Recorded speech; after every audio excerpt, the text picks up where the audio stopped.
Hey, what's up, guys? Merry Christmas. Welcome back to another episode of the Jake C. Paulson podcast. I'm your host, Jake, and today we are continuing a two-part series from last time talking about creating a personal vision. So, Christmas is coming up, and I know by the time this one goes out, it will be 2 days before Christmas. Merry Christmas. I wanted to start off with a quote today from Napoleon Hill. He said, "Whatever your mind can conceive and believe, it can achieve. Whatever your mind can conceive and believe, it can achieve." So I thought I'd start out today with a story of how I actually got started with personal development. Really the first time I got introduced to it. I was a sophomore in college. I was 19 years old in college. I worked at a tire shop in a small town in northern Minnesota, Bemidji. I went to Bemidji State University. Pretty small town way up there. And this guy came in with this new Mustang. I remember it was like a blue, nice Mustang. And I was the one driving him home because I was like the shuttle driver. And I remember on the drive there, I just asked him, it was like casual conversation. I asked him what he did for a living. And he said he owned like a few businesses in Minneapolis. I think it was like 3 businesses at the time. And I was like, oh, cool. He's like in his 20s. I'm 19 years old. I want to run my own business one day. That's always been a passion of mine. Going back to like high school. And so I started to pick his brain a little bit more. And I told him about this internship that I was going to go do in the summertime. Or maybe I was thinking about doing it and I wanted some advice on it. I was like, yeah, well, I actually have an opportunity to go run my own business this summer. It'd be in a different state, it'd be away from home, no guarantees. It's actually straight commission, like all this stuff. And surprisingly, he was like, that actually would be a good idea. If you really want to dive in, that's like going into the deep end of running your own business over the summer and beginning and starting off in business. So he was all for it. He actually encouraged me to do it. And then he was like, okay, well, honestly, from learning about business, from being in business, I have 3 book recommendations. And so he recommended these, actually 4 books. He recommended Think and Grow Rich by Napoleon Hill, Laws of Success by Napoleon Hill, and The Secret by Bob Proctor. And then he recommended The Speed of Trust by Stephen Covey. So I took this list on literally the same sheet of paper. This is what he wrote while I was driving him in that car. And I took this list back to school, back to my house. I think the next day I went into the library, looked around for all the books. They had none of those books. But I did find one. It was by Napoleon Hill. It was the only one that they had. And it was called Success Through a Positive Mental Attitude. I have it over here in my bookshelf somewhere. Success Through a Positive Mental Attitude. And reading that book changed the way that I viewed the world, pretty much. Changed my attitude. Obviously I started to have a more positive attitude. I started to have a more positive outlook. It was weird. Like I took the book off the shelf. I was like flipping through it. And there was underlined words, underlined phrases, circles. There's like notes on the side of the page all throughout the book. And I was like, what the heck? Of course, at this time, I had never really read a book unless it was like Diary of a Wimpy Kid, like read a whole full book. So it helped me view the world in a different way, in a more positive way, because it helped me view that if you want good things to happen in life, you have to view things in a good way, in a positive way. If you view things in a negative way, you'll find that a lot of the times negative things are going to happen because you're just looking for them. But if you're looking for positive things and really you have an optimistic outlook, you'll find things that you didn't even know were positive that are positives from a negative situation. So finding out what you want to do in life or this next year or in 10 years, your vision is going to require you to see the positives in all the setbacks that you're going to have. It'll require you to learn how to motivate yourself, even when you don't feel like doing it, even when you don't feel like getting up. It'll require you to find that deep sense of motivation of what you want and get back up to go at it again. It's really just going to require you to view the whole world a little bit differently. So today we're going to be talking about part 2 of creating a personal vision. So let's dive in.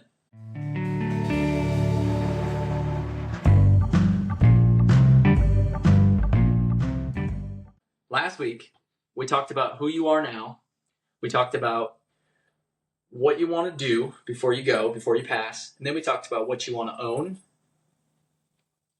And then before that, we talked about who you want to be. All right, so in that order, who you want to be, what you want to have, what you want to own. And then, by the way, if you haven't listened to last week's podcast episode, go back and listen to that first before listening to this. Because if you just start with this, you're going to miss out on a lot of the roots to make a big tree. That's what creating a vision is like. It's like kind of like building a tree, I guess, now that I think about it. If you want to build this huge, spectacular, giant tree, guess what? You're going to need some pretty strong freaking roots to build that tree. But if you have really weak roots, your tree can only be so big, right? Your tree meaning your success in life and who you want to be and your life that you created for yourself, essentially. So once we figured those things out, again, from last episode, now we're going to jump into what I believe to be the 6 pillars of life. Family life, work life, personal friendships, and your community life. So that's number 3. Your physical life, your financial life, and then lastly, your spiritual life. What you want each of these to look like. So what I'm going to do is this is going to be kind of a workshop again. I'm going to walk through these things, and then after, I want you to pause and go back through each one and individually write about each one. Again, you're building the root system. With a strong root system, you could build a spectacular tree. So, and remember to scale it out. Go 1 year, 5 years, 10, 30 years. If you need to start with 30 years and just scale it back, that's actually a good idea for some people, because it was for me. Like, let's say you want to be a CEO one day or a president of a company. On average, it doesn't just take a year or 2 to become a president of a company. It actually, on average, takes 11 to 13 years to become a CEO or the president of a company. And those first 4 to 6 years are actually going to school, getting your bachelor's degree, and then getting your master's degree. So factor those in when you're writing these goals. Go long-term, go short-term. Maybe start off with that big goal and then go, okay, well, in 30 years, I want this. So in 10 years, I should probably be here. In 5 years, in 2 years, in 1 year. So scale it backwards. So for family life, how big is your family 10 years from now? 20 years from now? 50 years from now? Go way out there. What does your family look like 50 years from now? Do you have kids? Do you have nieces, nephews? Do you have grandkids 50 years from now? What kind of sports are they involved in? Are you involved in their lives? Most people don't think about this stuff. For work life, is your job fulfilling? Does it feel like work? Do you have to drag yourself in there every day? Is it just the way you make money? Is it just the way you make a living? Or is it something else? Does it have freedom?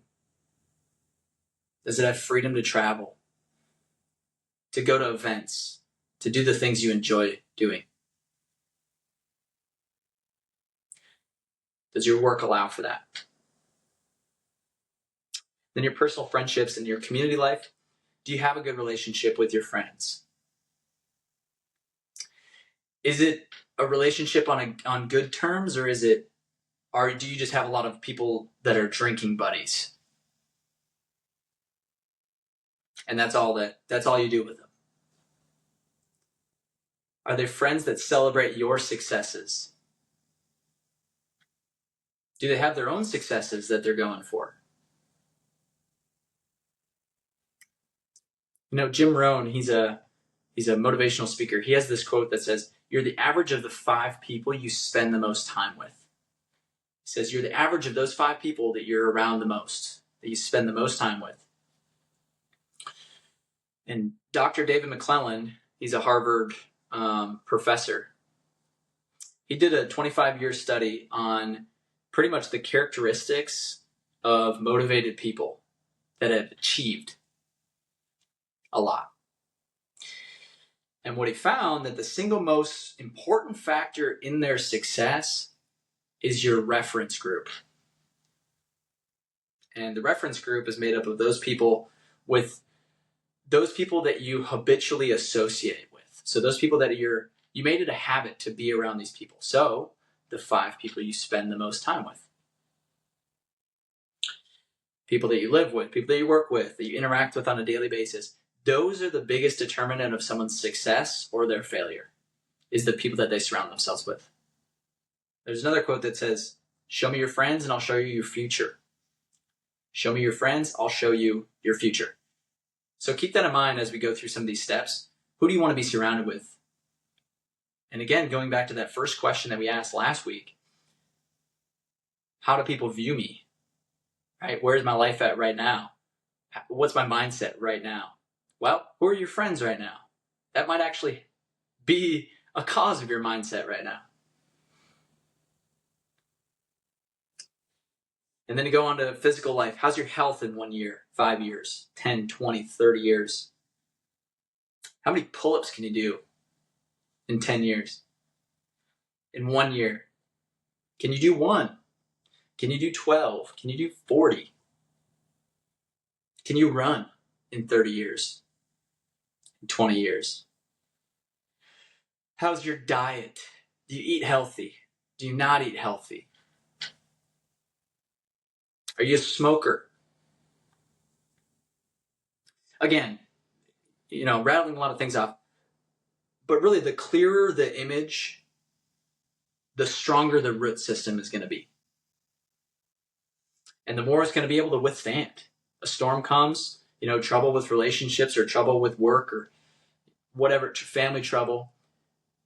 The easier it is to get through that, because you know exactly who you're going to be in the future. You know exactly the type of lifestyle you're going to have. Hopefully this is starting to make some sense to some people. And then, of course, go back, take some time, pause this episode if you need to. Go back to each point that we were talking about there and write something. Write something about that. Spend some time. The more time you spend, like I said, the stronger the root system. So after you have done all of that journaling, all of that writing, or whatever you're doing on a computer, on paper, once you have a root system strong enough to withstand this entire empire of success that you're going to have, or AKA you just journaled enough to figure out what you want, but not only what you want, why you want it, then it's time to move on to my favorite part, the action items. This is where the wheels fall off for most people. This is where the wheels fall off. The very first episode I did was on the first 5 of 10 habits of highly influential leaders. And I started off with a quote from the book, is a habit book. I'm forgetting the name of it right now. But the quote says, sow a thought, reap an action, sow an action, reap a habit, sow a habit, reap a character, sow a character, reap a destiny. Most people have the thoughts. They're good. Everyone has the thoughts of what they want to be and what they want to start. I would say most people do an action. Most people turn that thought into something and they go for something. I would say where you lose people, most people don't do it enough to have it become a habit. I would say most people just have the action. They have the thought, they have the action, but they don't do that action enough for it to become a habit. Habit takes 21 days consistently to form. Most people don't do that enough. So what we're going to do is we're going to go through and make sure that your destiny connects with your reality. So you're actually making your reality end up like your destiny, how you want it. So these next 2 steps are going to help you connect your dream to what you are doing now. So let's go through some action items. First, your first set of goals should be these action items. They shouldn't be in 30 years. I want to be, I want to have $75 million in my bank account. Okay, well, that's hard to, what are you going to do tomorrow to help you get there? But let's say you want to quit smoking. Okay, one action item you could do within the next year is you can switch to nicotine gum. Right? Really, you're just trying to pick the easiest habit to get to produce some results. You want a job that pays more. Okay, one step you could do is search online for some jobs. You can ask around to your friends. You can make a resume. These are all tangible action items. Or you want to have more friends. You want a bigger friend group. Well, join a group. There's a lot of things you can do for free. You don't have to pay money to join a class or anything like that. You can volunteer. You can go to church. Volunteering is a great one. You can volunteer for a lot of different things. Find your own hobbies. Let's say you want to read more. Okay? Well, I challenge you to finish one book. I don't care if it's Junie B. Jones. I don't care. Cat in the Hat. Whatever. Finish one book. Diary of a Wimpy Kid. Great one to start with. Prove to yourself that you can finish one.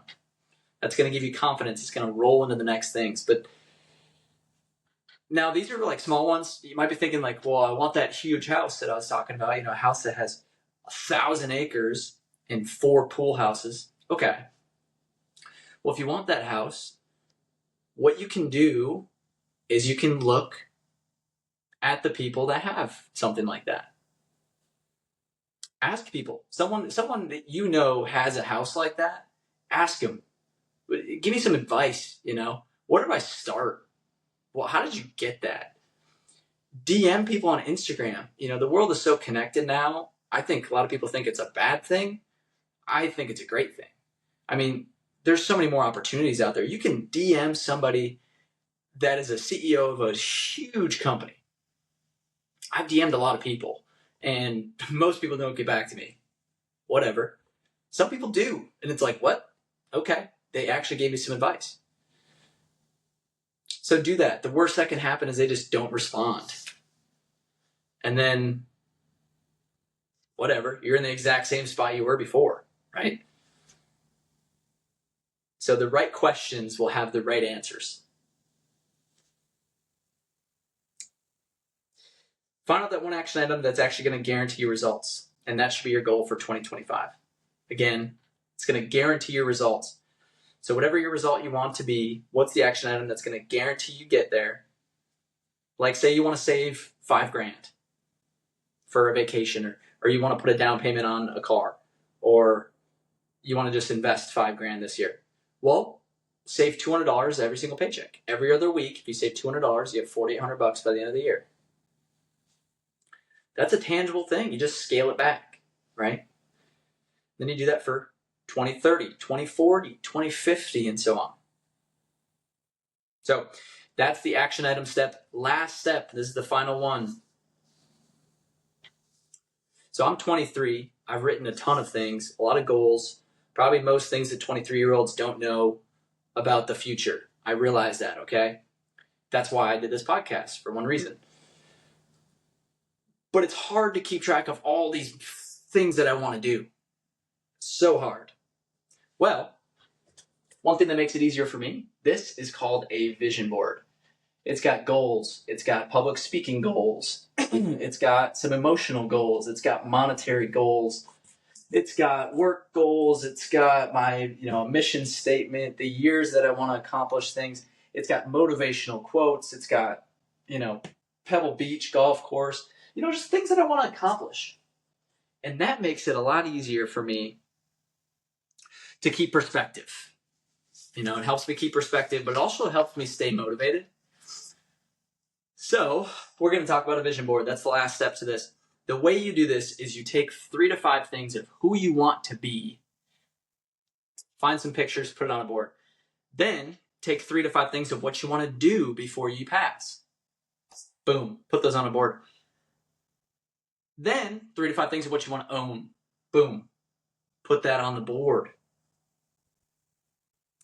And then remember, pick some things over the next few years you want to accomplish. 1 year, 2 years, like a marathon was on there. I can do that in a year. You know, we talked about that last time. There's other things on there, but there's also a 30-year monetary goal that you might have saw on there. Okay? That's way out there, but I want that on there to remind me that's where I'm headed. And then most importantly, you need to have something emotional on there. It can't just be this this board of numbers. Yes, some people are motivated by numbers. I realize that. I get that. A lot of people are. But there's a reason you're having that money. There's a reason. You got to find it. Spend some time writing to find out what's emotional to you. And then boom, fill it in with some motivational stuff. Voila. You've got yourself a vision board. A board of your goals. A board of your empire, success empire that you are going to build over the next 30, 50, however many years. It's that North Star that's going to be guiding the rest of your life. That one thing that you come back to, that's going to keep you grounded. And of course, people change. You know, you might meet someone and you might throw some of the goals away. You're like, I don't even need to accomplish that. That's fine. But right now, what you have written and the things that you put on that board right now are the things you want. Right now. It doesn't matter what you want in 5 years. It matters what you want right now. This might be the most in tune you've ever been with some of the things that you want. And that's a really cool thing. So take some time to actually appreciate that. So just to wrap up this series on creating a personal vision, we talked about writing to find out what you actually want. Then we reverse engineered those goals into action items. And then we put them onto a board for you to review it daily and weekly, and monthly. And all this board is doing, remember, is just reminding you who you want to be and what you want to accomplish. That's it. It's just there to motivate you. Now it's up to you to make it happen, Captain. So that's it for this episode of the Jake C. Paulson podcast. If you missed a section, go back through, continue on. Really, it's meant to be a workshop series, these last 2 episodes, because of the new year coming up. So I thought it'd be helpful. You know, hopefully people can use this for years to come as well. And if you found this helpful, share it with a friend. The only way the podcast is going to grow naturally is to share it by word of mouth, because I'm not going to run ads or do anything like that. So the only way it's going to grow naturally is to share it with a friend. If you have that one friend that's into personal growth, it takes 2 seconds to send them a message. And just send them the podcast, right? Helps me, of course, helps the podcast grow, but it also helps them. So, and really, you know, I want to become better at this. So I love feedback as much as possible. You know, comment in the comments below, DM me personally on Instagram, or email me or text me. I don't care. Whichever it is, give me some feedback. I'd love it. Again, the whole idea is just to add some value to those people who are striving to be better in their business, their leadership, and their community. So thank you guys. Stay tuned for next week. Until then, Merry Christmas. As always, let's get after it. Peace.